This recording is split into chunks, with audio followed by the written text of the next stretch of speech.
Corona నుంచి ఇప్పుడిప్పుడే కోలుకుంటున్నాం. మరి భారత భవిష్యత్తు చిత్రం 10 ఏళ్లలో ఎలా ఉండబోతోంది? ప్రతి సంక్షోభంలోనూ అవకాశాన్ని వెతుక్కునే ఇండియా కోవిడ్ తర్వాత ఎలాంటి ప్రయాణం కొనసాగించబోతోంది? ఏళ్ల కల అయిన $5 ట్రిలియన్ జీడీపీ ఈసారి నెరవేరబోతోందా? ప్రపంచవ్యాప్తంగా ఎలాంటి అంచనాలు వినిపిస్తున్నాయి?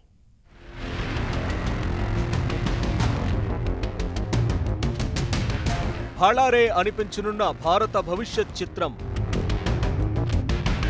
ఆపదలో అవకాశాన్ని అందిపుచ్చుకొని ప్రపంచానికి స్ఫూర్తిగా నిలుస్తున్న ఇండియా.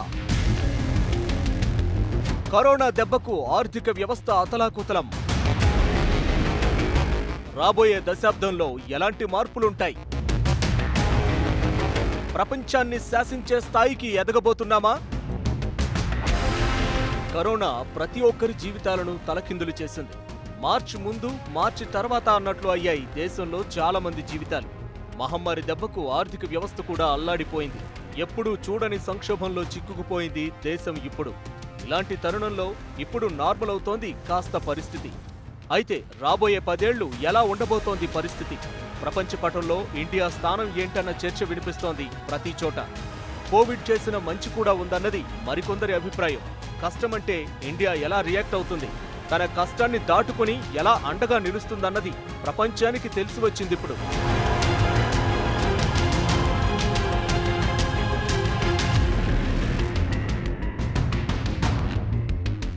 రానున్న దశాబ్దంలో ఆర్థికంగా, సామాజికంగా ఇండియాకు సంబంధించి ఎన్నో మార్పులు చోటు చేసుకోవడం ఖాయంగా కనిపిస్తోంది. వరల్డ్ బ్యాంక్ లెక్కల ప్రకారం 2023 నాటికి 142 కోట్ల మందితో జనాభా ప్రకారం ఇండియా చైనాను దాటేయనుంది.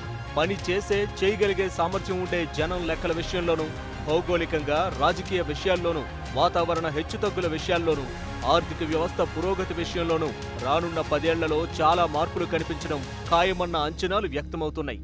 అన్నీ కలిసొచ్చి అనుకున్నది అనుకున్నట్లు జరిగితే ఆర్థికంగా, వాణిజ్యపరంగా రానున్న దశాబ్దంలో భారత్ శాసించే స్థాయికి ఎదగడం ఖాయంగా కనిపిస్తోంది.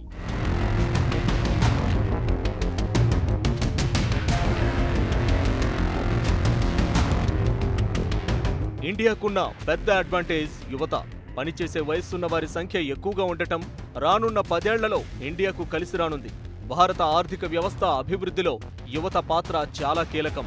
అయితే గత 2-3 దశాబ్దాలతో పోలిస్తే ఉడుకు రక్తం బలం మరింత పెరగడం ఖాయం.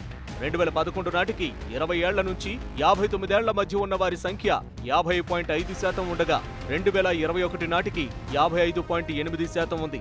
అయితే 2031 సంవత్సరం నాటికి యువత 58.8% పెరిగే ఛాన్స్ ఉంది. ఇది ఖచ్చితంగా భారత్ ఆర్థిక వ్యవస్థకు కలిసొచ్చే అంశమే. యువత బలం పెరగడమంటే మ్యానుఫ్యాక్చరింగ్, సర్వీస్ సెక్టార్లో దేశం మరింత స్ట్రాంగ్ అవ్వడమే.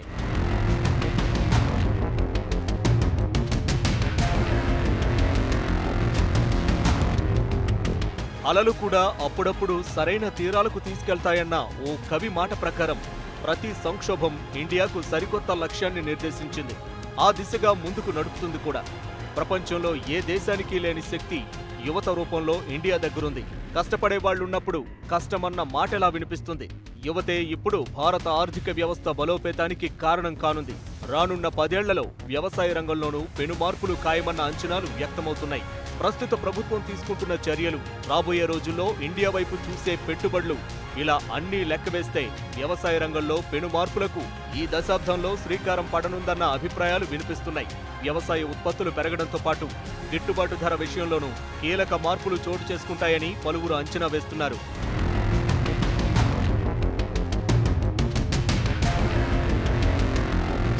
పదేళ్లలో భారత ఆర్థిక వ్యవస్థ ప్రపంచంలో టాప్ 3కి చేరుతుందని centre for economics and business research సంస్థ అంచనా వేస్తోంది. ప్రస్తుతం ప్రపంచంలోని అతిపెద్ద ఆర్థిక వ్యవస్థల్లో భారత్ 5 నుంచి 6వ స్థానానికి జారుకుందని, అయితే వచ్చే 2025 నాటికి మళ్లీ బ్రిటన్ వెనక్కి నెట్టి 5వ స్థానానికి ఎగబాకనుందని అంటోంది. 2030 నాటికి 3వ అతిపెద్ద ఆర్థిక వ్యవస్థగా అవతరించవచ్చని నివేదికలో అంచనా వేసింది. నిజానికి 2019లోనే బ్రిటన్ను వెనక్కి నెట్టిన భారత్ ప్రపంచ టాప్ 5 ఎకానమీగా మారింది. అయితే కరోనా సంక్షోభ ప్రభావంతో ఈ ఏడాది మళ్లీ ఓ మెట్టు జారుకోనుందని రిపోర్టులో తెలిపింది.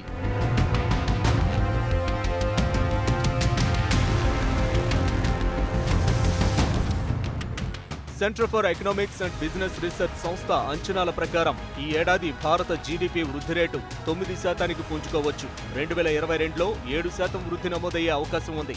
ఆర్థికంగా అభివృద్ధి చెందాక సాధారణంగానే జీడీపీ వృద్ధి రేటు మందగిస్తుంది. 2035 నాటికి 5.8% పరిమితం కావచ్చు. 2030 నాటికి $5 ట్రిలియన్ స్థాయికి భారత జీడీపీ చేరుకునే అవకాశాలు ఉన్నాయన్న అంచనాలు వినిపిస్తున్నాయి. ఇక 2028 నాటికి అమెరికాను వెనక్కి నెట్టి ప్రపంచంలోనే అతిపెద్ద ఆర్థిక వ్యవస్థగా చైనా ఎదిగే అవకాశం ఉందని గతంలో అంచనా వేసిన దానితో పోలిస్తే 5 ఏళ్లు ముందుగానే ఇది జరగనుందని తెలిపింది.